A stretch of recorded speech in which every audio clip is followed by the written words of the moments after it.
Good morning, good afternoon, good evening, wherever you are in the world. This is Reganelite here with another Snowflake Talks.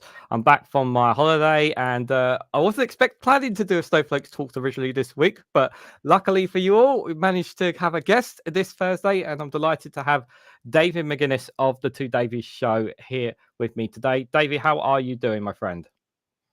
I'm fine, thanks, my friend. I'm really quite excited to be here tonight. We have a great crossover on an audience, as you know, Yes. and as you know, I follow your own vlogs myself, so I'm quite excited to be here tonight.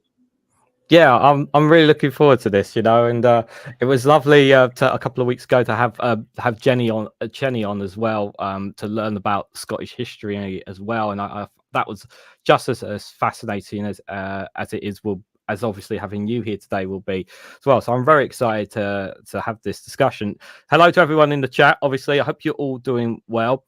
Before we talk about news and politics, because I know some people want to get the weeds of all of that. For those who don't know you, David, just tell us a little bit about how the history basically from which you basically had a lot of history when it comes to news and politics. And obviously you have this channel, the Two Davies, and it's not just on YouTube, but also on Facebook. Obviously been a prominent and strong supporter, of course, for independence in Scotland. But I want to take it really far back. When have you always been into politics all your life, or is it something that you've gradually grown into? Has it been something that's been in your family? Tell us a little bit about that, if you can, for us. My family were quite politically active. My mother was a member of the SNP. My father was a member of the Labour Party. Made it quite fractious in the house times. But to be absolutely fair, I have to give the credit to my interest in politics to my modern studies teacher at secondary school, at Lochend Secondary School in Glasgow. And Ken is still a friend. He's a teacher in Spain now. He left for warmer climates. But no, my interest in politics started with about 13 years old with this guy, Ken, a good friend, a teacher, and we've been in contact with each other ever since, and he inspired me. So that's how I got interested in politics. Did you have a political alignment at that age, or was it just the fact that politics could change people's lives? Is that what it was from that? Like, were you at the time thinking a certain political party, or was it just looking at politics in general, really, rather than having a certain allegiance to a certain? At that point in time, we'd only two levels of government in Scotland, with Westminster and the councils. And what this guy did was explain each of these bodies' responsibilities and what the responsibilities should be. So the primary duty of government, as you pointed out and I have pointed out in many videos, is the welfare of the people, because the people are the biggest asset that government has. But we find ourselves in a situation where the primary duty of government is to look after the interests of big business rather than the people. And as we know, that's an economic mistake, because if you don't have a happy, healthy, confident, well-educated people, you don't have an economy. And we see that in third world countries. So this guy enlightened me in all these things, the school teacher. He taught me how the structures of government worked, and that made me pay attention to what was important. And a lot of things that people don't really understand is, if you're not paying attention to politics, then you're having your life dictated to you rather than participating in how your life goes. So it's very important to vote. The way you put it just makes all the logical sense in the world, especially when people who outside the political bubble who say, well, even myself, who's gotten more into politics because of what's happened over the last decade, over the last 10, 20 years or so, it definitely, you know, to being out from from people's perspective of being on the outside, they don't understand the weeds of how things work. But because we pay attention to these things, we understand more and more about how big of an impact politics really has on people's lives. And some people don't really pay much of attention to that. But obviously, at a young age, you understood just how significant that politics can have effect on you and on your family and friends' lives and your life in general, pretty much. Well, I grew up in the 80s. Times were hard. Coming from where I came from, there was two choices, because there was no employment. You either joined the army or went to jail. You were either a thief, a drug dealer, or a military person. And that's how life was in the 80s in the East End of Glasgow. And I joined the army. And I was fortunate enough to be in the army. And it gave me structure in my life, but it also let me understand how the structure of government works. Because the UK is set up very much on imperial lines. And that is that everybody has a rank structure, everybody has his place, and that's because the UK used to have a huge empire. What was interesting about the UK's huge empire was the people of England, Scotland, Wales, and Northern Ireland didn't benefit a fucking tosser for it. We're all still poor. How long did you serve in the army, if you don't mind me asking? Long enough. Too long? Long enough. Long enough. Did you, I mean, obviously, I don't want, if it's a conversation you don't want to have, but what is that experience like for some of us here who've never been in the army? What did that teach you at a young age, being in the army? It taught me about humanity. It taught me about brotherhood. It taught me about relying on each other. No matter what your religion, faith, race, whatever. But the other thing it taught me was racism.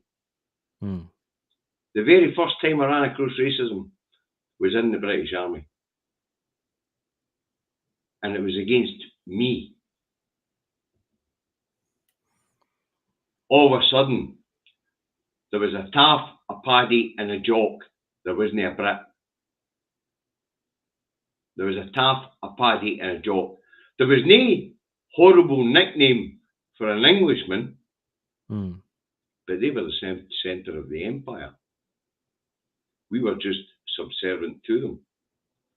So, the first time I ever ran across racism was in the British Army, where all of a sudden I was a second-class citizen and I was a jock. Was you always treated like that in the army, or was it just certain times? For the whole time I served. And we were actually segregated. I worked in the jock squad and MT, motor transport. Is that how you went from there to becoming the truck driver that many people know you as today then?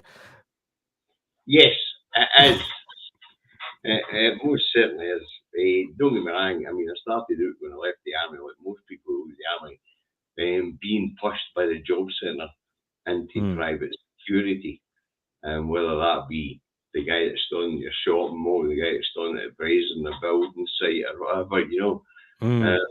But me being me, that wasn't the area of security or anything. And while I was in security, we pushed to get security guards licensed, and they're now licensed today. And we did that through something called the International Professional Security Association, which pressured the UK government to bring in licensing and vetting for security officers. So you have more professional security staff on your pubs, your supermarkets, and your protests today. So I was initially pushed into the field of security. This was my young brother. You know? Yeah.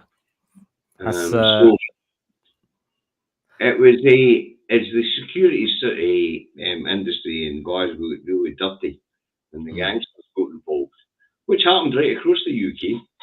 It was time to become a truck driver. I had the license, so I became a truck driver.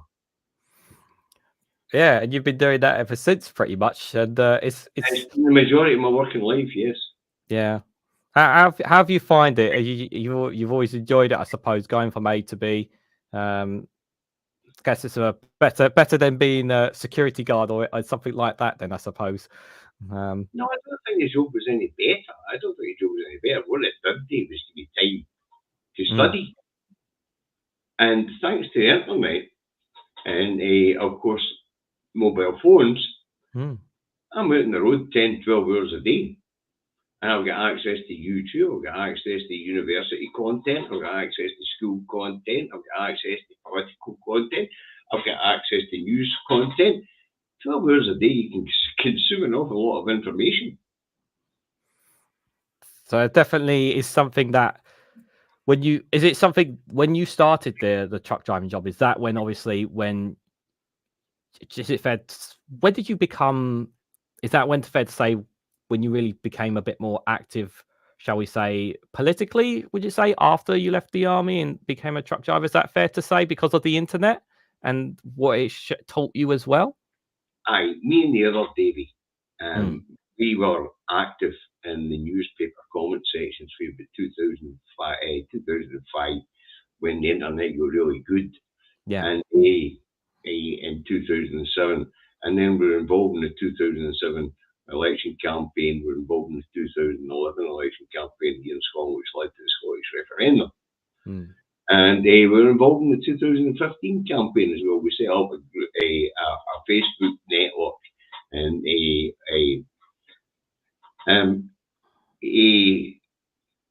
website network called Scott to Scott, which had all 59 constituencies here in Scotland involved.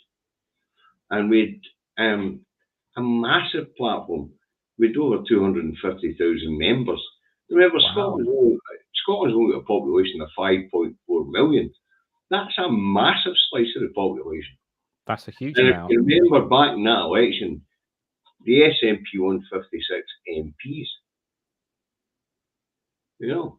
So, I mean, David and I were involved in online activities for a very, very long time. And I started broadcasting across Facebook, as you pointed out, Reganelite, under the hashtag IndieTruckDavy, which was given to me for a friend. We had a woman here in Scotland we used to call Mother Indy, Patricia Falker, and she passed away, unfortunately. But her daughter tagged me as hashtag IndieTruckDavy, and I broadcast for a number of years on Facebook until Facebook started restricting me. They claimed that I'd breached copyright and banned me from 72 countries. Well, I write my own scripts. So how could they have broken copyright if I write my own scripts? So I had a big argument with them, and they allowed me to broadcast on Facebook again, but it was private, and I had to physically change it, and I still do. You'll see me at the start of videos, let me sort Facebook out. I've got to physically change it from private to public each and every time. So I lost my massive Facebook audience because it took me a long time, because I'm not very tech savvy, to work out what was happening. You know?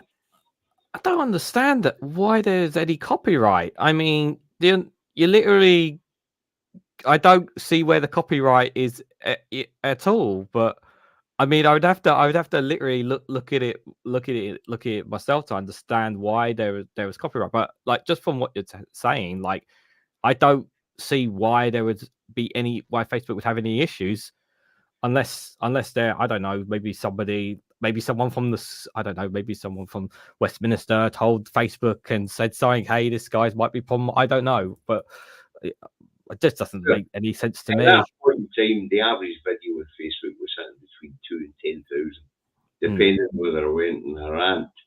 Now, as you may not be aware, and I know that viewers in England won't be aware, but I'm partial to a rant. If something is gross stupidity, I will call it out. And I'm not very nice about calling it out. You know, I'll go on a rant. A bit like today when I was doing the newspaper headlines this morning, when the National had a headline that said the SNP have only just realised that the internal market bill was written to undermine devolution. Well, I had a mega rant about that because I've been talking about 2018, you know. When so obviously it's quite extraordinary that you had such a massive connection on social media and online while also being able to work as a truck driver. And you to have as many as 250,000 members. That is extraordinary, but it just shows just how. Oh no, let me qualify that. I retired at 45 when David and I embarked on the 2012 to 2014 campaign. Yeah. I was fortunate enough to be in a position to retire. And I was only in a truck when I was a wee bit short on beer money. So during the campaign, I was working in agencies. And if I needed money, I would jump in the truck. So I could phone my friend Roy up, who owns an agency in Falkirk, and say, Roy, I need a couple of days' work. Can you give me a couple of days' work? Yeah. He would give me a couple of days' work. So to clarify, 2012 I retired at 45, and I didn't get back to work really full time until I was 50. So I was fortunate enough to be in a position where I could retire. Yeah. And participate full time in the campaign. But to be fair, Scott to Scott in the 2015 campaign, which came after we lost the referendum, I was in the process of working a wee bit more, but we had huge help. I mean, to run the size of the social media empire that Dave and I were running at the time, we had 143 admin and maybe another 100 moderators across all the pages. I mean, you're talking about a huge amount of social media pages. I think at one point, David and I were running 143 Facebook groups. Wow, that's a lot. But you had a lot. But you had a lot of people helping as well. It wasn't just. Oh yes, people, and huge amounts of people who did research for us as well. What the Oracle, Bernadette Cox, haven't heard from Bernadette for a while. She can't get online anywhere. She can't see. Her fingers are knackered. She was 83 and still working as a professor at Preston University, you know, back in 2012. So we had huge amounts of people doing research and things like that for us. David and I had set up a huge network, and it was pretty mental. And it was so much, it was a 24-hour a day job. Did you not get any sleep during that time? No, we shifted it. You know, with people who were security guards doing the night shift because that's when they work. You know, moderating pages and things like that. There's an awful lot of talent out there, Reganelite, if you want to tap into it. You know? I'm sure there is. I'm sure there's plenty of talent out there. I mean, I just go on. You know, it's just that David and I seem to be able to pick these people up. You know, I mean, today, I mean, the strength of what used to be the big network, which is only a small network now, because we shot Mace to Doon after the referendum, is a guy called Xander Muirhead, who's a Scotsman living in Wales. And he's really the driving force behind it now, because David and I have got the broadcasting and things like that. David's got his health issue. Yeah. You know, so, I mean, some of these people, I mean, if we look at some of the things that are going on here in Scotland, we have an organisation here in Scotland called Salvo. People wouldn't know about the Act of Salvo if it wasn't for a wee woman that worked with, who was one of your researchers in admin called David McGuinness, you know. I mean, the depth in which we looked into Scots law, constitutional issues and other things like that between 2012 and 2014 was absolutely massive. Massive. fascinating. Is it what's the I just had the right question. I just literally forgot it now. Is did you have work? Did you cooperate as well at that time with Jenny, who's in the chat as well as Random Scottish History as well, No, considering her knowledge, or no, is it your YouTube brought Jenny and I together because the YouTube algorithm, Mm. you know, it's the same with Max, and you said the same yourself. You Yeah. know, the algorithm points you in certain directions. Mm. You know, so people who have got similar interests, then you sort of get pointed in that direction. Mm. Although I have to say, Jenny, I just love her to bits. She's in the chat. She's lurking in the chat. I know she is. She sent me a copy of the Treaty of Union and all that, you know. Absolutely love her to bits. And her take on Scottish history is absolutely fantastic, and her audience should be much larger than what it is, to be fair. You know, people just are not aware of Jenny and Random Scottish History, unfortunately. And maybe I should plug it a wee bit more on my channel. Yeah. You know, just a reminder for those who are here, if you haven't, do check out youtube.com/Random Scottish History for some. It is absolutely wonderful stuff, guys. It really is. I do plan to go visit Scotland next year at some point. I'm hoping as well. So I'm hopefully I will get a chance to meet you and maybe some others up there next year. Obviously. Well, you have an open invitation. I've got 3 bedrooms. I'll let the missus know. I've only 1 bathroom, unfortunately, but it's a brand new bathroom, so it's clean and lovely. I'm sure that won't be an issue. I'm sure it won't. But you're more than welcome, I can assure you. Oh, don't you worry, my friend. I will let people. I'll let people know when if there is when something comes.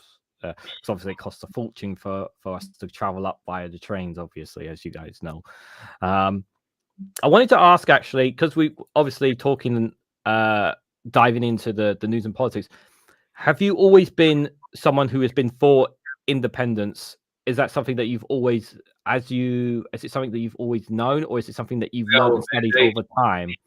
As explained to you, my mother was a Scottish nationalist. My father was pretty much a Labour member and an internationalist. Yeah. But no, I always come down the side of my mother. I don't think it makes any sense to let people in Westminster run my country. Yeah. They don't make the correct decisions for us. As you know, Reganelite, when you look at the social contract between the Scottish government and Scottish people compared to the social contract between the British government and the English people, then you have to be looking on and saying, what's going on? You know, we have cheaper council tax, we have clean water, we have a baby box to make sure that the first 6 months of every child's life will be provided for. We don't have road tolls. We provide our children for 12 to 23-year-old with free public transport. There's no dental fees for up to the 25-year-olds. Prescription charges are free. Council tax is cheaper.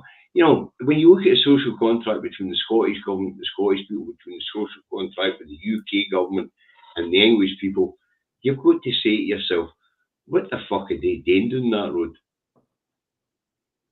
You know, I mean, we give our primary school children free meals. Yeah. To make sure they've got the best chance of good education. What the fuck are they doing down that road? You know, so when you look at the social contract, and we talk about social contracts when we're serious about politicians and we're serious about government, and that is what is the duty of government. The social contract with the Scottish government and the Scottish people seems to recognise that the government has a duty to care for the people. Whereas we look at the social contract with Westminster and the English people, they seem not to care for the people a fucking jot. The people are just a vehicle for making money.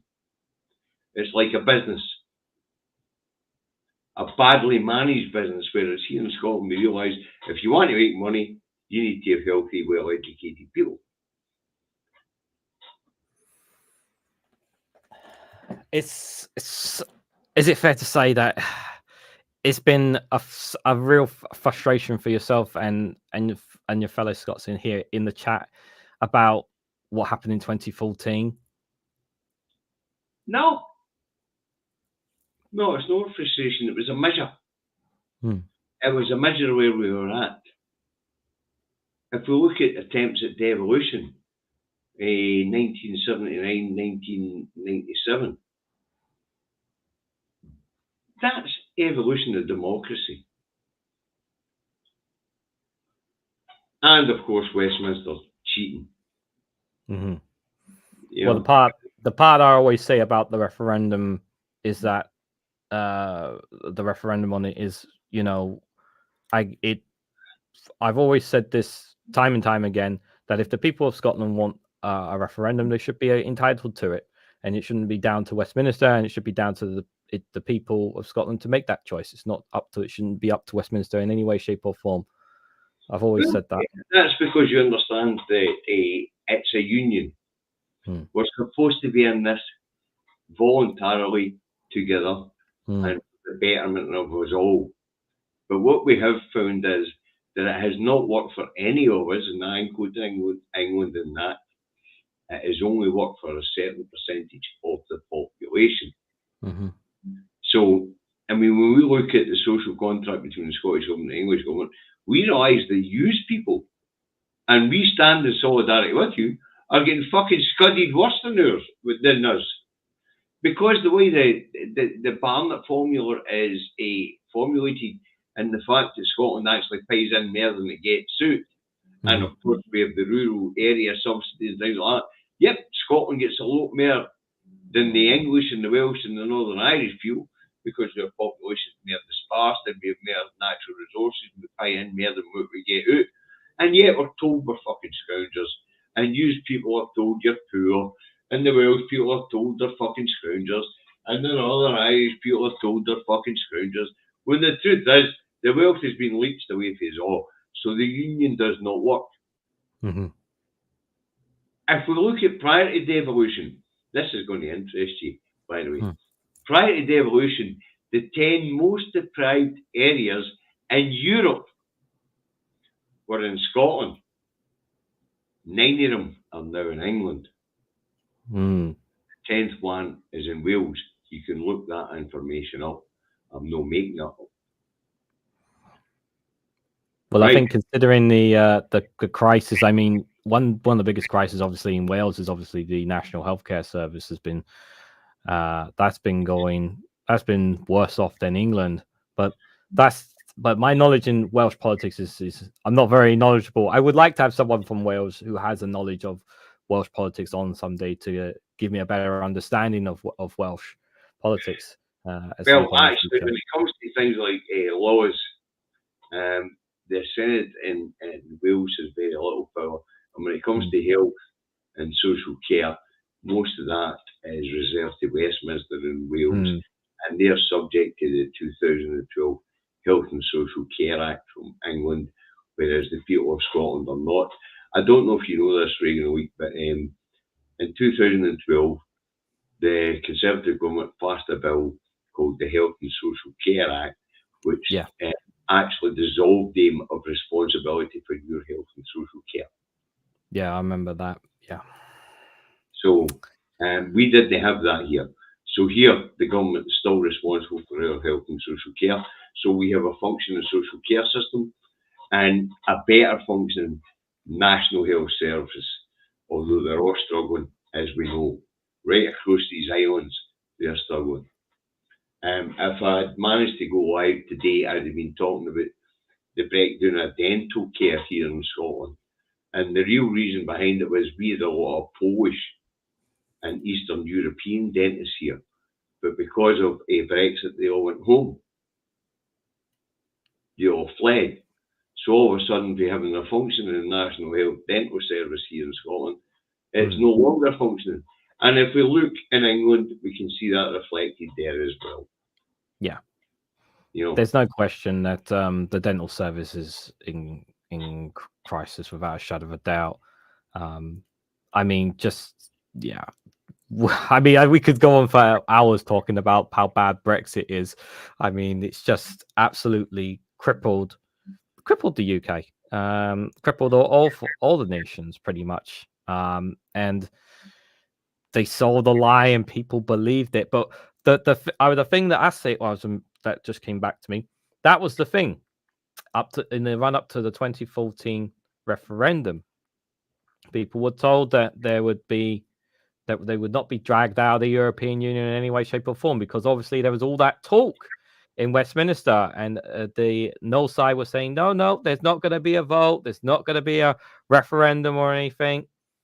I remember distinctly in 2013 warning the people of Scotland if they voted no, there would be a Boris Johnson government and a Brexit. I also warned them that the National Health Service will be privatised, because whatever happens in England will happen in Scotland because of the funding model. Right? And it's all coming to pass. It is. It's all getting. It's getting very much worse off for us. Aye, but you know, it's fascinating to watch it evolve, and absolutely wonder what the people are going to do. And if you're a political commentator and a political observer, and that's basically what I am these days, because of the programs we put out and things like that, and the criticism of the news headlines, of course. This is fascinating, because the UK is in flux. It is, because it can't, because they can't grow the economy, because they don't want to do anything about Brexit. So they're trying to find shortcut ways to grow the economy, but they won't look at the obvious white elephant in the room, because they're afraid of upsetting the Brexiteers and the right wing media. And it's so. I mean, it's just like the majority want to undo this. The majority want to undo it, but they're so afraid. Both main political parties are afraid. They are afraid, and they are scared. There's a reason behind that, and that is that it's supposed to be a democracy, and they're frightened that people will see them walk away from what the people have instructed them to do. But if they were to actually pay attention to the people, they would see the sway of public opinion had changed. But they're not doing that. In this case, Westminster, because it's not really meant to be a democracy. It's no first past the post is non-representative. It's supposed to be the richest guy in your area can buy the seat, and here he goes. He gets even richer, and hopefully it trickles down into the people in the area. You know what I mean? As his burgeoning empire grows, that's trickle down economics for you. Oh God, I hate that term, trickle down economics. That's that Liz Truss stuff, isn't it? Oh, I hate that. Actually, it goes a wee bit deeper than that. It's neoliberalism, or for people my age, and there'll be a lot of people in the audience my age, and it's called Reganomics. You know, Reganomics. You know, but it make me feel better. Maggie Thatcher and the start of neoliberalism coming into the fore, worldwide actually, not just here in the UK. But the idea that private companies can run public services better than the government can. And that's basically Reaganomics. That's basically neoliberalism. And that's free marketeering, right? So the market will decide. Yes. And that's where we are. And whereas we look at the more successful economies in the world, when it comes to the people, then we have to look at Portugal, we have to look at the Nordic countries. You know, the markets are regulated, and there is more equality within the nations. So, no, this stuff doesn't work. And Labour are backing us doing the same behind the alley. If you don't invest in the people, if you don't have a happy, healthy, well-educated workforce, you're not attracting investment, you're not attracting high-skilled jobs, and your economy is doomed. And that's what we see here. And Brexit is just, Trump and Brexit are just symptoms of these things. Yeah. They are, without a shadow of a doubt. What's happening? I mean, what's happening in America is bonkers when you look at Donald Trump and the things that he has said. You've seen the rise of certain right-wing politicians in Europe. Obviously, Vladimir Putin, what he's done to Russia since he's been in power for such a long time. You've seen lots of coups continuously. The crisis is continuously taking place on the continent of Africa. Obviously, the Middle East, which is all ready to explode at any moment. If it isn't already exploded with Israel and the long history there. There was I don't know if you saw heard the news recently that I believe someone can correct me in the chat. Is it Sinwar has apparently been killed, according to Israel authorities have claimed, but Hamas, as far as I'm aware, Hamas have not confirmed it. So if anyone could just double check whether Hamas have confirmed it or not. Sinwar, I believe their leader is.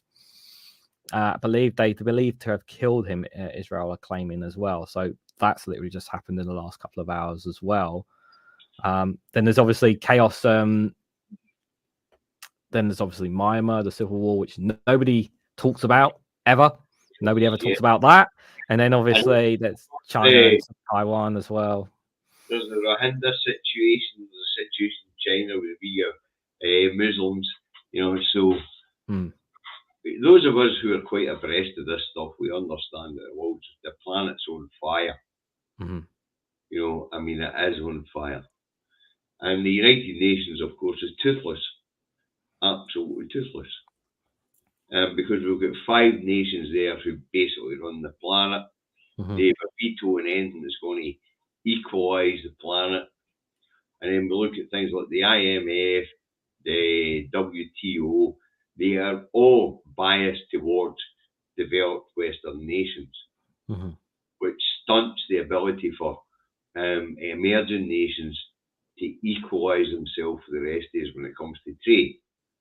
Yeah. And then, of course, we have global warming, meaning the world's resources are diminishing. That is not a good recipe. No. That's a great. While the planet's getting warmer, guess what the Labour government decided to do? Announce a £22 billion carbon capture project. Yeah, well, young man, I've done a bit of research on this, and carbon capture's been on the go for 50 years, and it hasn't worked. The Norwegians have been pumping it into the ground for 30 years, and it's rising to the surface again. And we know what happens when it rises to the surface again and gets released at one point in time. Everything around about it just dies. Yeah, it's just to me, it's just an excuse to keep going with natural gas rather than actually switch to energy, to the greener energies. I mean, I've said I don't like nuclear energy, but I'm willing to go there if it means not emitting more carbon dioxide into the air and more emissions, if I'm honest. Now, to be fair, that is a fair statement if you're willing to leave that land fallow for 300 to 400 years.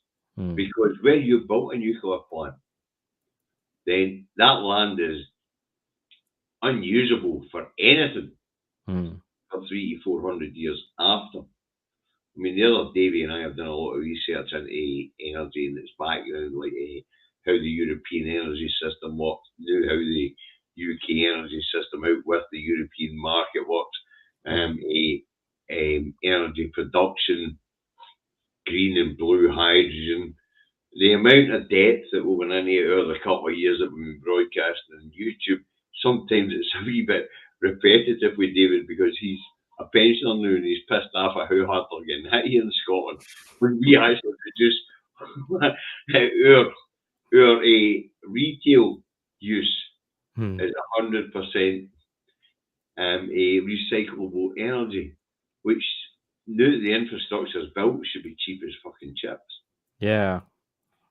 And that's it. Yeah. I mean, it's I just don't understand why people are just being ignored. And the thing is that especially here in England, I just feel like that they're especially here, like there's like, even though there's like this sort of relief that the Conservatives are gone, there's still their anger under the bubble, shall we say, of people, and people, because people these days are very impatient. I think it's a fair thing to say. People expect everything to be done straight away, and I've tried to be fair.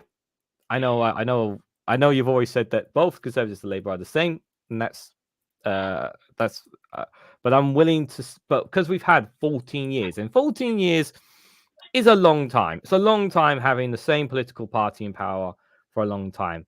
Try And 50 years of having the same political party in power. I remember the Thatcher days, and when it comes to economic philosophy, the UK has not changed since the 1980s. It has not changed. We're still in Reaganomics, we're still in neoliberalism, and we're still in failure. And that's because they won't change their economic policy. It's as simple as that. It's no rocket science. If you don't invest in the people, if you don't invest in education, if you don't invest in health, then your economy is not attractive to investors to come and invest in with high quality jobs. And that's why we've got university students coming out of university and flipping fucking burgers and McDonald's, because there isn't high quality jobs for them to go into. If you don't invest in your people, and Reaganomics, neoliberalism is all about market control rather than government control. And if you don't have government control of markets, then the governments are not in control, the corporations are. And if people don't understand these basics of economics, then we're fucked. Sorry, I didn't mean to swear. You can swear as much as you like on here. I don't monetize this, so I don't make any money off these live streams, just for reference, people. I mean, people like Professor Danny Blanchflower and Professor Richard Murphy have been saying the same thing for fucking years as well. It's not as if I'm a sole voice advocating these things pissing in the wind. I'm not. Anybody that understands a market economy has to understand that there's three things that people need for that market economy to be functional. That is health, education, and disposable income. Yep. Because if you can't spend into the market, then the market doesn't exist. If I can't buy your oranges with cash I've earned through my labour, then you're fucked and I'm fucked, because I can't eat and you can't earn. That's the basics of economics. It's very simple. This government doesn't seem to understand it. They don't want to put their hand in their pocket. I mean, if there's a YouTuber definitely checking out, guys, Gary Economics. What's interesting one as well. That Gary points out, it's not their fucking pocket. It's mine and yours. It is to be fair, but I always use the reference that they need to put their hand in their pocket, because we're literally giving them the money and expecting them to do something with it. Yes.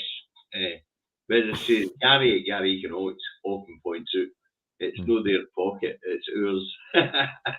Yeah, unfortunately, we can't take it and put it back in our own pocket. That's the problem. They're the ones who hold the keys to it. Their job is to create an economy which puts it back in our pocket. That's why we give them it in the first place. But that's how it's worked. Well, how it's worked is we give it them, they're draining it after the Cayman Isles or whatever else they fucking put it. And we all get poorer. Yeah. But no, it's quite interesting that we have governments that don't understand the basics of the political philosophy that they are following. And the political philosophy they're following, of course, is neoliberalism, or Reaganomics, as we used to call it back in the 80s. You know. Well, Ginny Bottle there, very good comment. Wealth accumulation is not trickling down; it has been well blocked off. Yes, it has. That's 100%, 100%. I mean, the reason why I got into this is because at this point in time, I'm studying this stuff. You know, I'm looking at it. People find that quite people might get a wee bit shocked about this, but I do tend to disappear down the rabbit hole and study a subject for a period of time until I grasp the basics of it. And once I've grasped the basics of it, then I stay following it. So that's the basis of what David and I do. Now, as you know, we spoke about this before we came on air, and that's the difference with David and I do. Yourself, Max, and all of them will put up articles, and you will go through articles, and you will critique the article, or you'll just present the article as an opinion piece. David and I don't do that. What we do is we take the headlines, and I'll say, right, you take this lot, and I'll take this lot, and we'll go and find out what the basis of this information is. And we'll go try and find the source of the story. And that way we can give you what we hope is a more balanced opinion, which of course there isn't, because it's mine and his opinion. And there's no such thing as a balanced opinion if it's your own, you know. Yeah. But that's why on the Indie Talk Daily one, I'm doing at 10:30 in the morning. You'll see me putting up the odd newspaper front page. You know, but we tend not to put in links. We tend not to put up articles and read from them and things like that. And the reason for that is because that's somebody else's opinion. Dave and I will look at the source of that opinion and form our own opinion. And we hope that works for the people. You know, it doesn't always. I mean, it doesn't always work for the people. Sometimes they fall out with you and your interpretation of it. But we hope that it works for people. And the other thing we don't do is we don't treat our audience, which probably limits our audience, as stupid. We don't put up links. We just tell them to use their search engines. They're no daft. You know. And some people call it lazy. David and I call it respect for the people we're talking to, because most of them are our friends. You know. Yeah. Scotland's a small country. And David and I, are over a decade of being politically active, have met a shitload of people. And most of them are our friends. And thanks to YouTube, meeting guys like you, you know, we have a whole new series of friends that we're learning from. You know, we're learning from your opinions of what's going on in your particular situation, in your particular part of the world, and things like that. You know, for a pair of old duffers like us who have spent most of our time on Facebook, because in 1997 we weren't that young anymore, and Facebook was a trend. And it's where people of my demographic still are, whereas younger people are on Twitter and Twitch and Rumble and whatever the fuck it is, you know. Yeah, I mean, even actually, like, it wasn't until very late in my school actually that I started having, that I even had a mobile phone. So, but yeah, the kids these days with their smartphones, it's you know, there's been a lot of talk about banning them from schools that's come up again, like introducing new laws and all that, and it's just like, I'd rather just let. I mean, a part of me is like, let the teachers make the decisions, but a part of me is like, I can understand why the government wants to go down on it. But then I hear a different opinion as well. I think it was for Professor Tim Wilson, who obviously is a teacher and knows this, who knows what it's like to deal with this situation, and he's on the premise that maybe that instead of blocking it in schools, that they should embrace it. Well, I'll tell you how we did it here in Scotland, if you're interested. Please enlighten us. We set up a network for the schools. So when the children go to school, they tap into the school's network.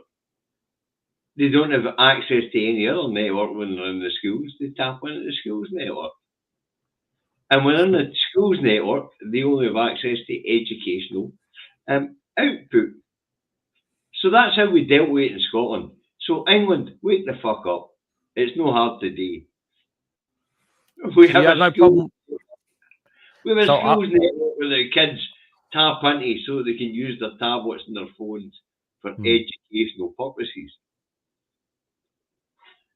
So there you go. It's not that complicated, Regan. You know, we set up a network which the schools tap into. And we block everything else for that network via the school's Wi-Fi. No porn, no nothing, just the school's network.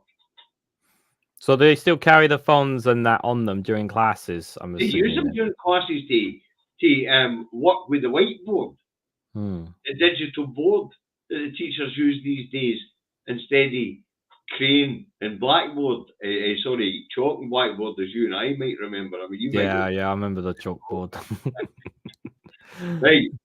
So they've got computerized screens now in the classrooms, and we have a schools network where the children can tap into that on their mobile phone and on their tabs, and it's educational based.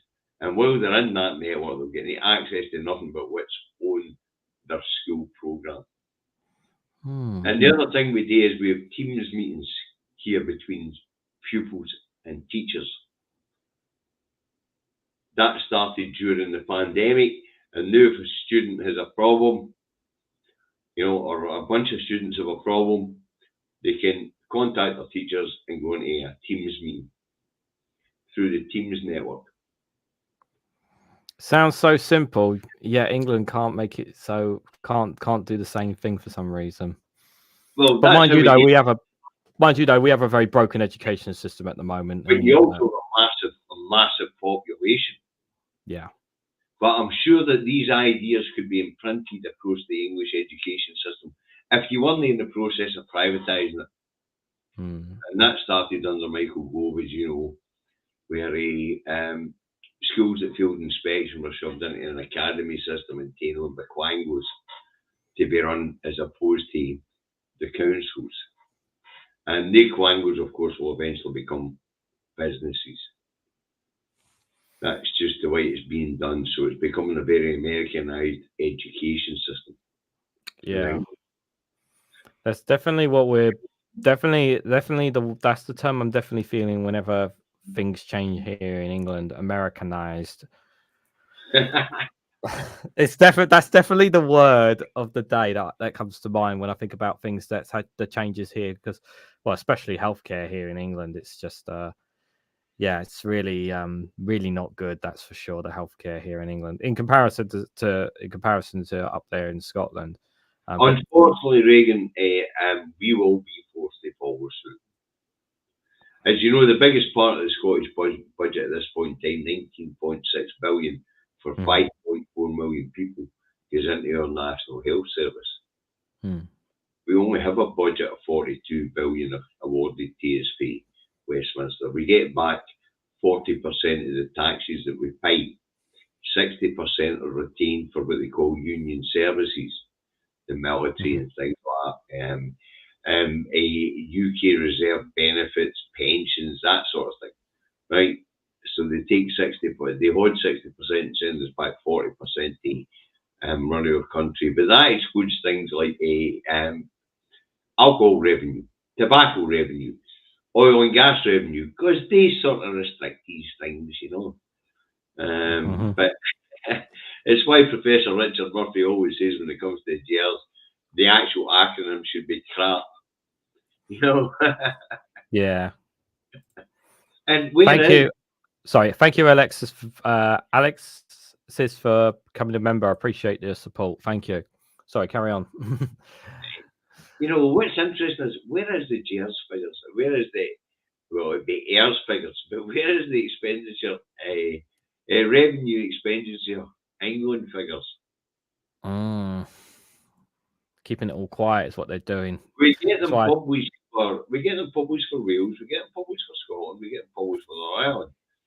Now, when we look at the UK deficit, apparently Scotland's responsible for 19.6 billion of it.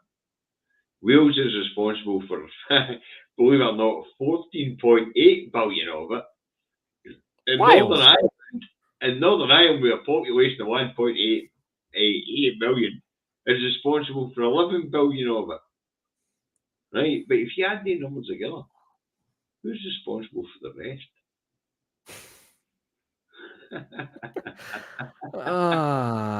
Dear, dear. The UK deficit sits at 119 billion a year. So you add up the Scottish, Wales and Northern Ireland figure, make yourself do the maths. Who's responsible for the rest? But of course that makes absolute sense, because let's face it, England has a bigger population. But that is also England's own fault. Because during the Windrush and subsequent times when they need to bring in huge amounts of migrants, these migrants have been restricted in where they can go. So they'd be appointed a city and tell you stay there for 12 years before you can move elsewhere in the UK. And that's what happened with Windrush, which meant that they'd establish lives, they'd go at jobs, they'd establish families, they weren't moving for these sites. So for that reason, Scotland's still 94% white. Yeah, what happened with the whole Windrush scandal is just, it's just absolutely horrible. But there's still so many scandals still. Post office scandal, the infected blood scandal, Grenfell. I mean, I'm sure there's many more scandals people will bring up in the chat that I've forgotten. And they just a lot of them just keep getting kicked down the road in terms of like compensation or with the COVID inquiry. We will learn from all this. It's really infuriating that these things continuously happen.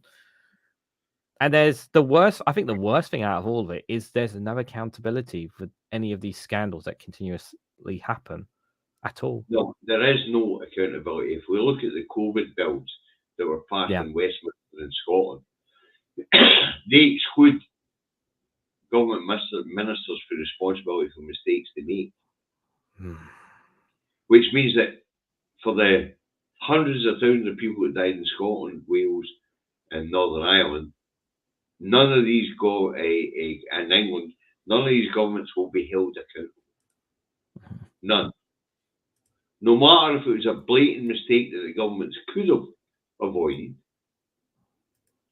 And I'm going to tell you there was one that the governments could not avoid, which had been trumpeted in the media since COVID. And that is the transfer of people from hospitals to old folks' facilities, care homes. The reason why it couldn't be avoided is at the start of COVID, the UK had no testing. None. Yeah. And I have this documented in one of my iPads. At the time, the UK government said that they didn't have enough reagents to make these tests. And at that point in time, the chemical industry here in the UK said, what the fuck are you talking about? We spoke to you about this 2 days ago.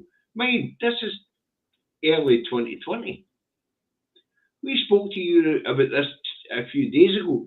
You never asked about reagents to make COVID tests. We've got plenty of the stuff. We can manufacture plenty of the stuff. It's easy to manufacture. But we had the government tell us that there was no capacity for testing in the early days of COVID. So one of the reasons why we hear about this transfer of people into old folks home not being tested was because in the early part of COVID, when we were trying to clear hospital space for COVID patients, there was COVID tests. And we may as well be honest with that with each other. I have this documented. I have the day-to-day of it documented in my daily reports. And I covered COVID for 2 years solid. 2 years solid. I covered every single death. I covered every single R number, the whole lot, right across the whole 2 years here in Scotland.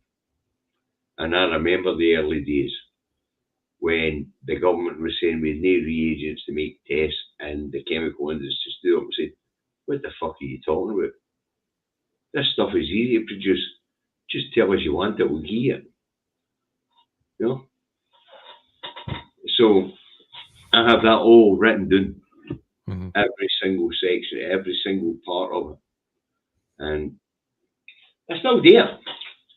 I mean, we couldn't have broadcast today, but I still got a show. Yeah, they already. People encouraged me to try and write books about it. I'm not an author. But I mean, I've got 6-8 years of social history recorded. And these notepads. In fact, my wife's getting pissed off because she's not in the wardrobe for clothes anymore. Well, you could always get a ghostwriter if you don't want to write a book. There's definitely something there. There's a few up here in Scotland. I mean, Norrie Hunter's ghostwrited a few books and things like that. And he said to me, "Davey, I'll turn them into books." And I've said to him, "Norrie, I can't be fucked trying to translate them into English. It's my own handwriting."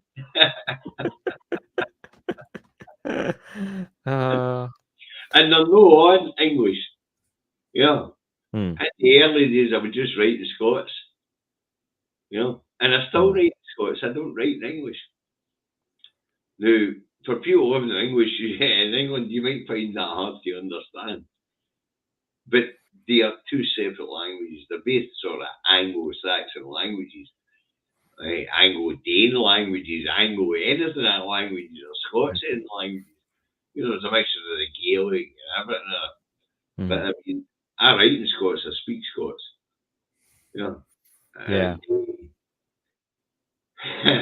So trying to get them translated, I'd need to rewrite them all again and sort out the calligraphy and things like that. My handwriting can be dreadful at times, especially if I was under pressure in the early days because of the work schedule and the pressure to do a bit of research on certain stories within the press. So it could take up to 6 to 8 hours to write a show, and I'd be working 12 hours a day. It wasn't good for my health. No, considering you're doing all that driving as well, and you're like, "Oh, I've got that," or something comes to mind, and maybe you'll pop it, stop and park on the side while you write some more ideas down, for the show. Have you ever done that? Aye, and then have to get him and research it, and then write it. As I say, that's what pissed me off with Facebook when they said, you breached copyright. I'm like, breach copyright? I don't even allow the wife to put anything on the background when I'm broadcasting, in case there's an advert comes on the telly. Or a bit of music pops up. I'm paranoid as hell since Facebook told me I broke copyright. I write this stuff. I research this stuff. You know what I mean? And I laugh at it as well. Oh, you might as well. When did I was going to ask, when did you guys start the YouTube channel? When did that actually start, the YouTube channel itself? I think we're coming 2 years old now. The YouTube channel happened when I got a notice through Facebook that were restricting me in 72 countries, and that had breached their copyright rules. That was Facebook, and at that point in time, David said, "Your audience has dropped from thousands to hundreds." He says, "It might be time to look at another platform." And he created, as he always does, he created the YouTube channel and dumped it on my lap. And that's been David and I's relationship since 2007. So he made the channel, and then he said, "Here you go, buddy. Make the content. You figure it out." Aye. And he's done that with all the Facebook groups and all. He came up with the idea for the Scott to Scott network and launched it on my birthday 10 years ago, and then he says, "Happy birthday, David, sort that shit out, will you?" So he's the idea man. Here's an idea. Now you make it a reality. Basically, it's about the government and civil service. The government have harebrained ideas, and then the civil service has to make it work. Well, that's Milligan and I. Here's a fucking harebrained idea, and I have to make it work. The young Mad Monk there and the comments will understand this, because when they created the fucking Scott to Scott network and launched it in my birthday, Mad Monk and I were still setting up the 59 constituency.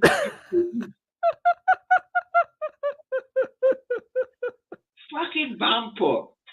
He's been doing it for the last umpteen years. David and I have known each other fucking since 2005.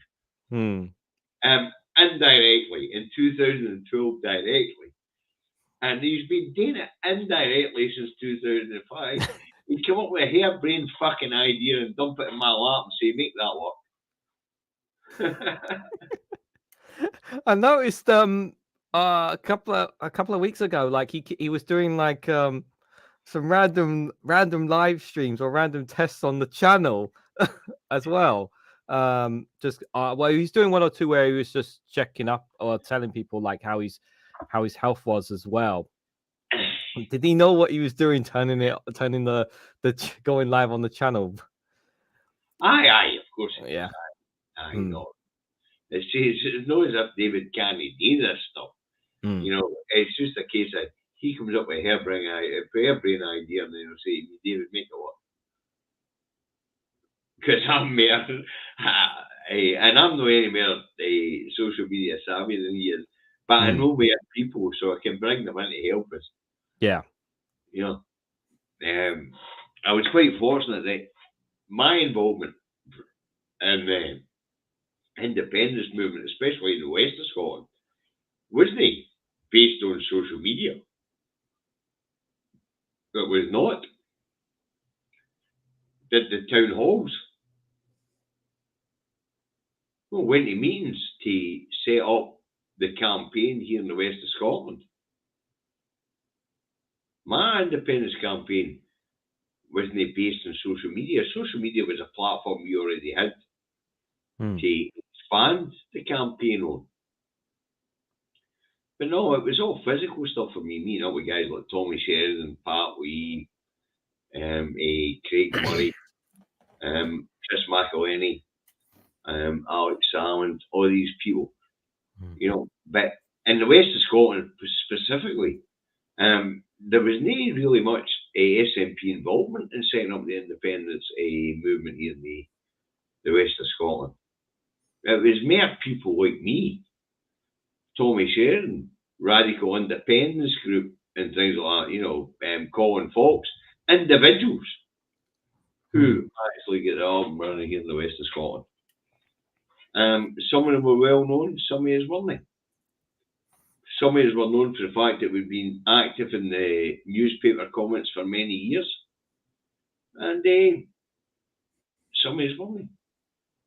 But you got to remember, the internet went live and social media became a thing in 1997. But 2005, the newspaper comments were all arguing back and forth for the merits of Scottish independence, believe it or not. We're going all the way back to 2005. And the newspaper comment section, because by that time the SNP had become the second biggest party in the Scottish Parliament. You know, and if you're an observer from outside Scotland, you won't realise the progression of it since devolution. You know,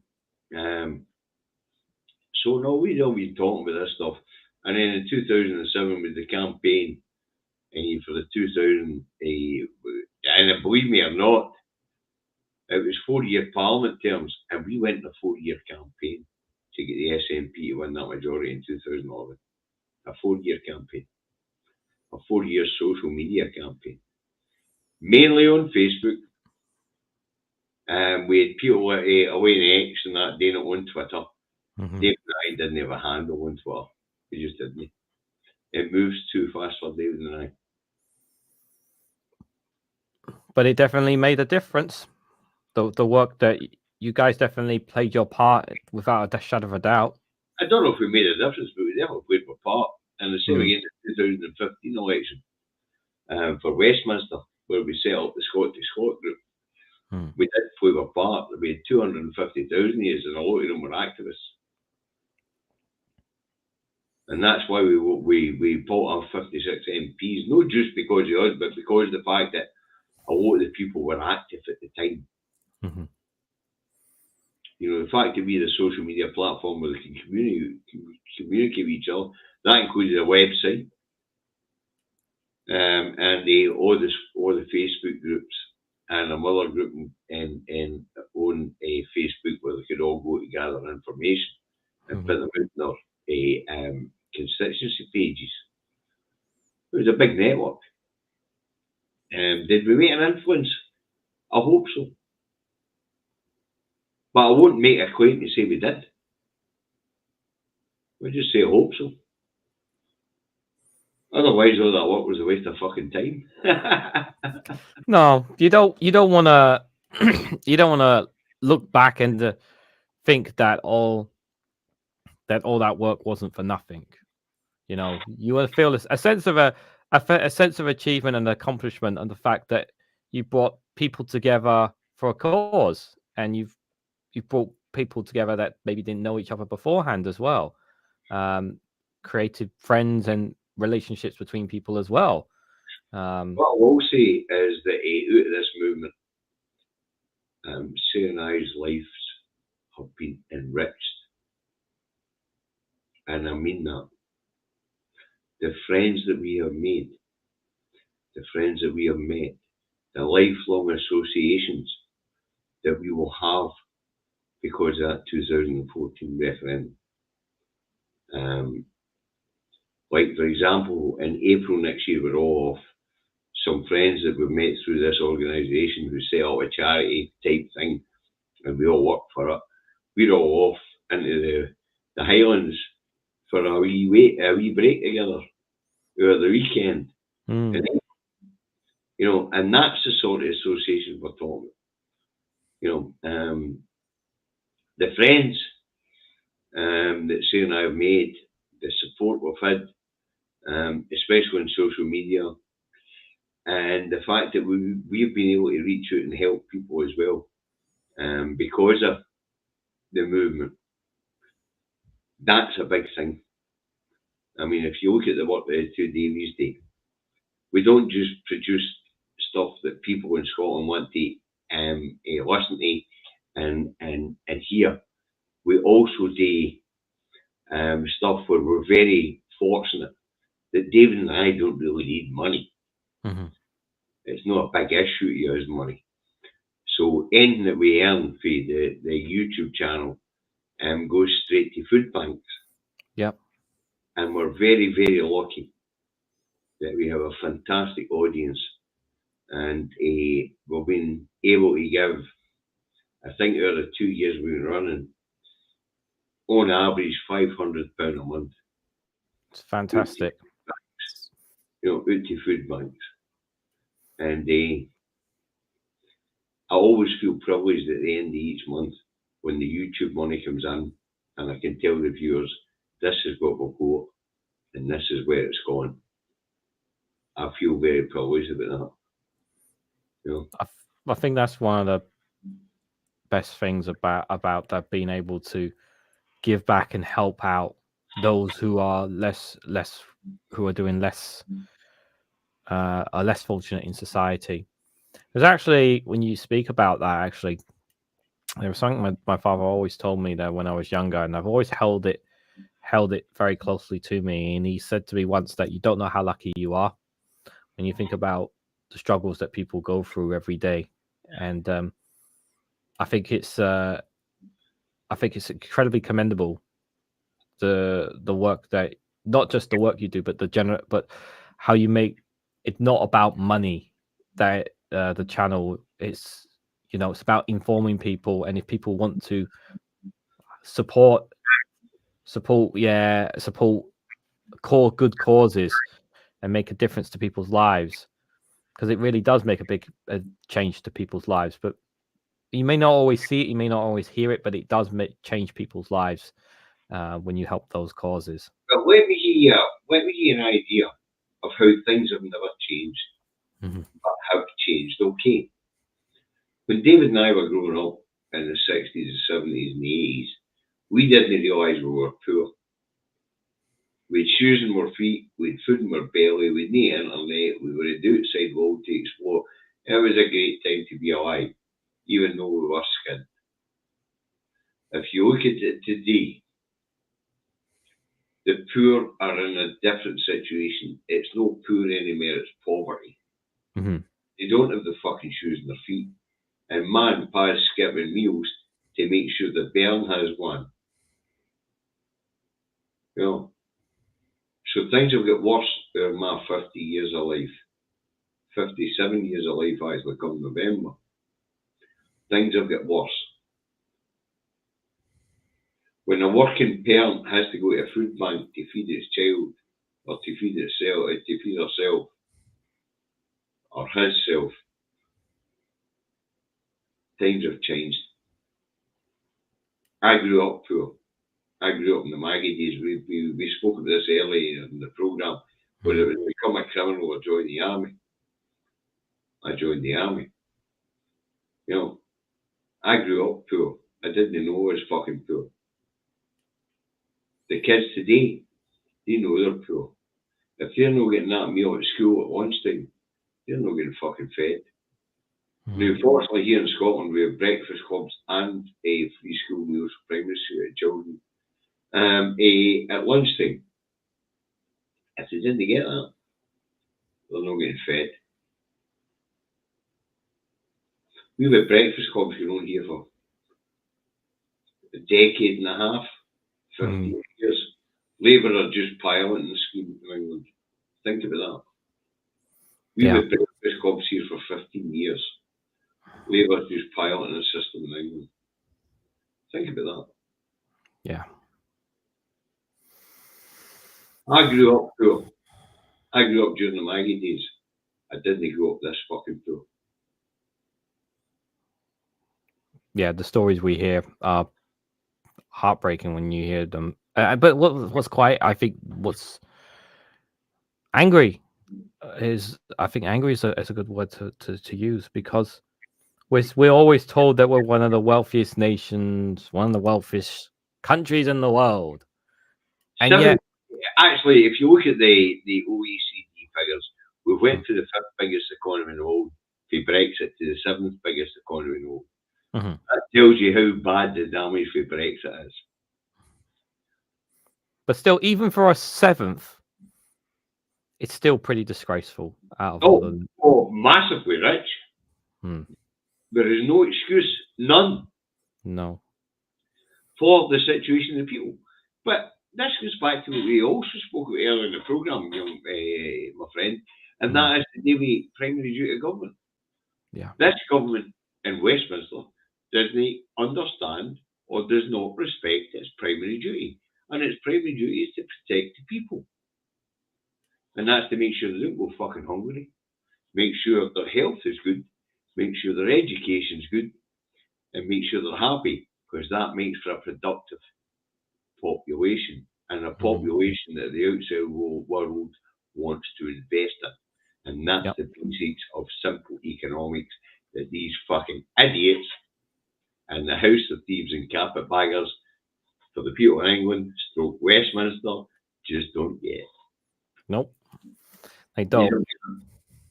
And yet, if we look at successful economies like Portugal and the Nordic countries, that's because they realise that and they invest in their people. Simple as that. And they regulate the markets. I guess another question is, because we talk about politics, how do you honestly feel about how do you feel about the Green Party in England specifically? I know you have and what they've been saying, and do you think they are, in your view, from what you've learned, what you understand of the Green Party specifically in England, do you think they're different from the other political parties Yes, in your view? yes, I do. I'm a big fan of the Green Party in England. I really am. I'm also a big fan of the Green Party in Scotland, although I think Warner Slater's a wee bit nuts. Patrick, I've known Patrick for a long time, so that's fair enough. I know he's fucking nuts.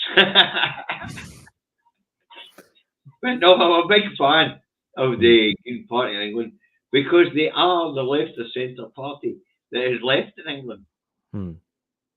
You know, and most of it, here in Scotland, we're all left of centre. Yeah. Every single person is left of centre. We understand that in order to flourish, we need to nourish each other. Right? Yes.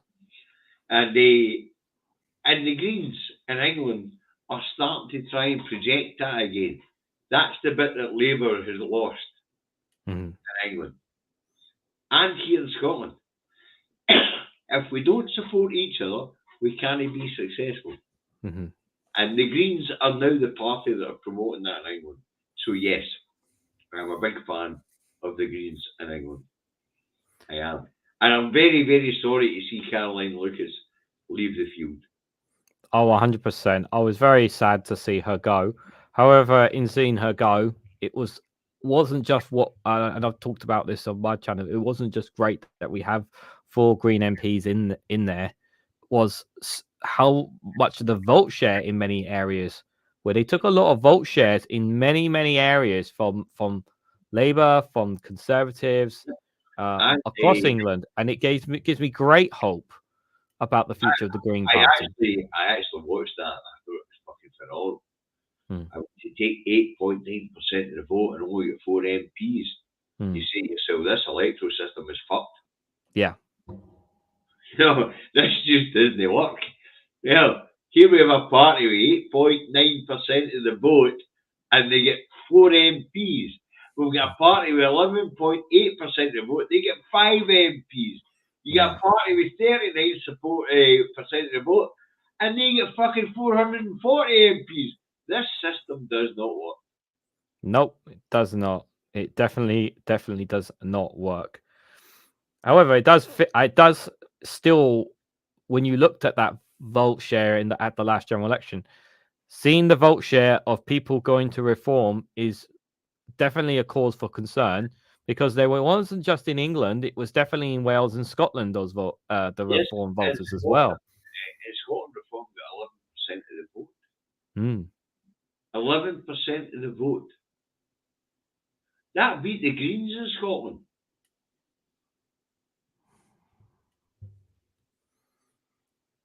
Why did people in Scotland? Do you think they voted for reform? Why do you think they did? I'm going to put it down to the 600,000 unionists.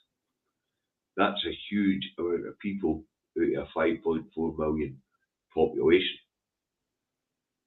Because I can't see anybody of any sense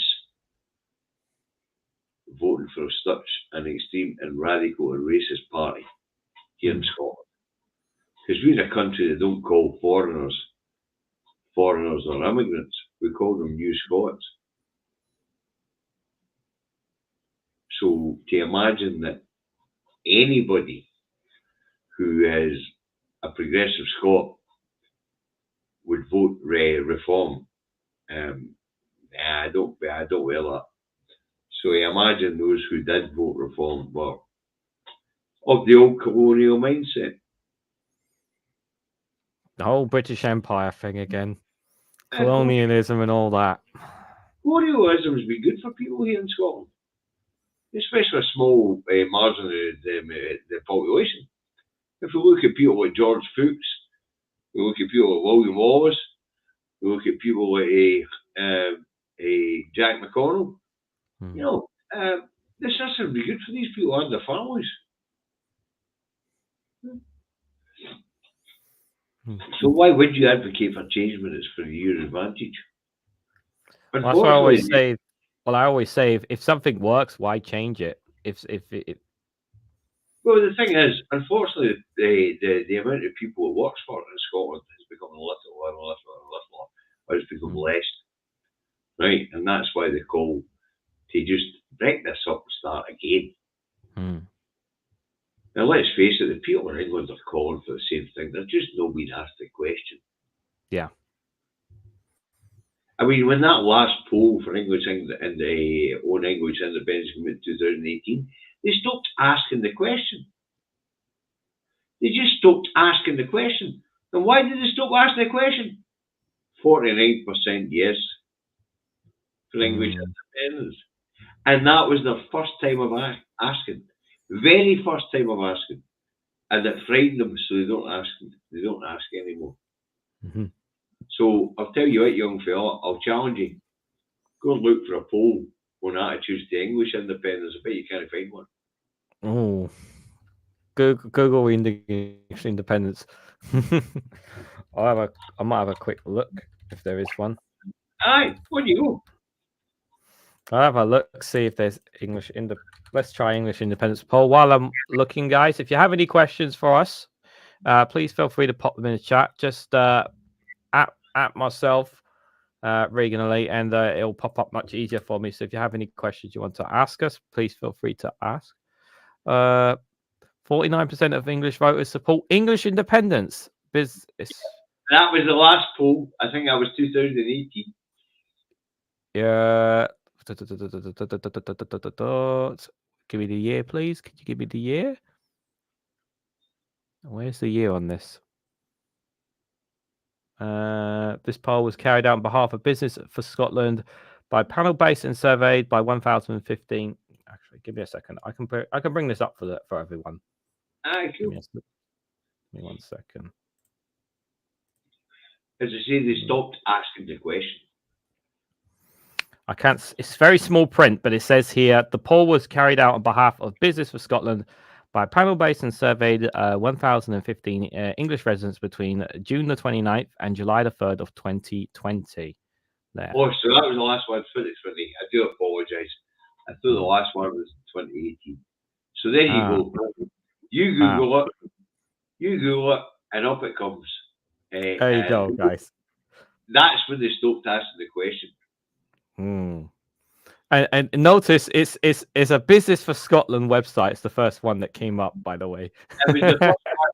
It was the very first one to ask the question. The question has never been asked in England. Why would the colonial master ask about independence? Why would a colonial master ask about independence for the base of the colony, base of the empire? It just wouldn't happen.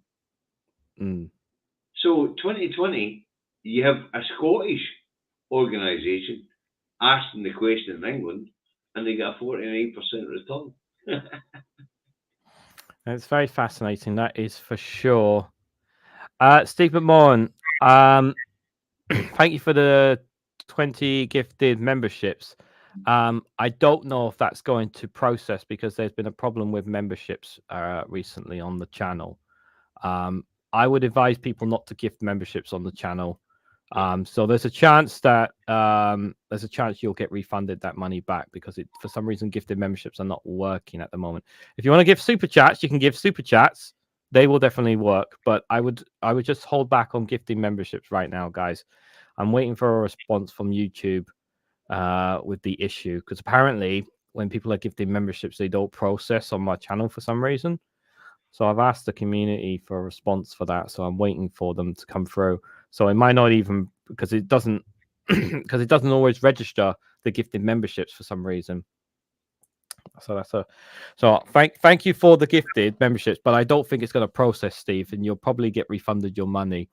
I'm glad you raised that, Reganelite, because I've just noticed the comments on the right hand side of the page. I didn't notice that. I didn't notice the comments there because sorry, I should have told you that before we went live that there's a comment box right there for you to see, so you can see the comments come through. Yeah, sorry, I should have told you I that see before. Daily Blase and Russian, Malone doing and things like that. You know, the crossover audiences over there. Oh yes, they are. They are indeed. They are Yeah, I indeed. have to say, I love Daily Blase's program. He's brilliant. Oh yeah, he's got. Yep. Just a reminder, guys. Tomorrow, 5 p.m. Daily Blase with his Friday Frollies. Bit of fun. Bit of a fun live stream for those. So if you've got nothing else planned at 5 p.m. tomorrow, Unfortunately, youtube.com/Daily Blase, guys. Do check it out. Definitely, for sure. yeah, I'm a big supporter of the idea that us guys all support each other.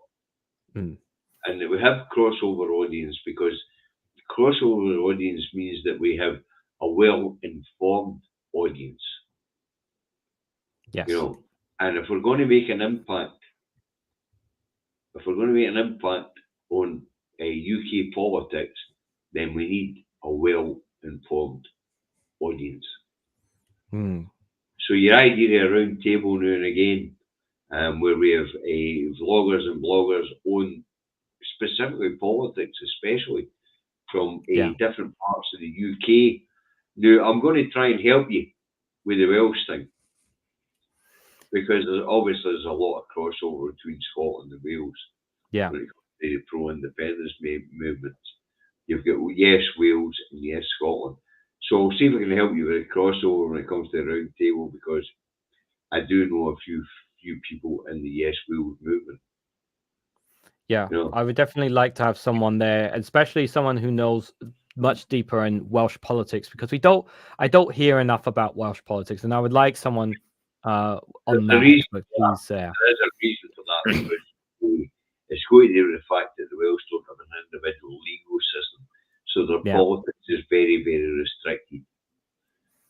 That's where YouTube comes in. There's YouTubers out. There must be some YouTubers out there fighting for it.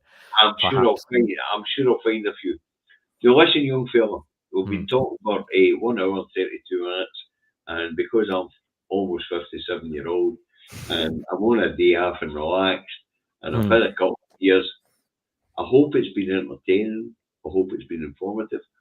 I've really enjoyed your company, but I have to go to the loo. Yes. That's totally all right. We've been drinking. We've been going for quite a bit, to be fair. Guys, I just want to say massive thank you to everyone who's come along. Thank you, guys, thank you, Steve Moore, for the gifted memberships. Thank you, Alexis, also earlier on, for becoming a new member. I really appreciate it. Thank you, guys, for all your comments. I will obviously. Saskia, wait a minute, when it comes to Alaska, Saskia, you fucking behave yourself. Don't give this young man a hard time. All right, we know you, naughty girl. Behave. And don't worry, Alistair Keir. I'm sure you can catch up later. I'll be just quickly before we head out. I'll be back live tomorrow at 7 p.m. Do check out, obviously, tomorrow morning, Davey, obviously, with the paper review tomorrow at 10:30 on youtube.com/the Two Davies as well. Daily Blase, obviously, as I said, going live at 5 p.m. Myself, I'll be going live with the Snowflake conflict at 7 p.m. And then, obviously, at 8:30, Max, obviously, if he doesn't have any internet troubles, he will go live as well at 8:30, Robert Spears' channel there. So if you can, obviously, do check out the other YouTubers there as well. So thank you, guys, once again, for all your comments, and thank you, Alistair Keir, for the 10 gifted membership. I really appreciate it. But again, like I just said earlier, I don't think it's going to process, because there's been a problem with memberships. Yeah, I'm really sorry. I really need to deal. It's not something I can control right now, guys. So I do apologize. So I just want to say, just hold off on gifting any memberships right now until I can fix the issue, guys. But if you want to gift super chats, please do. But yeah, thanks, guys. Take care as always, and we'll catch you all very, very soon. Good night. Bye.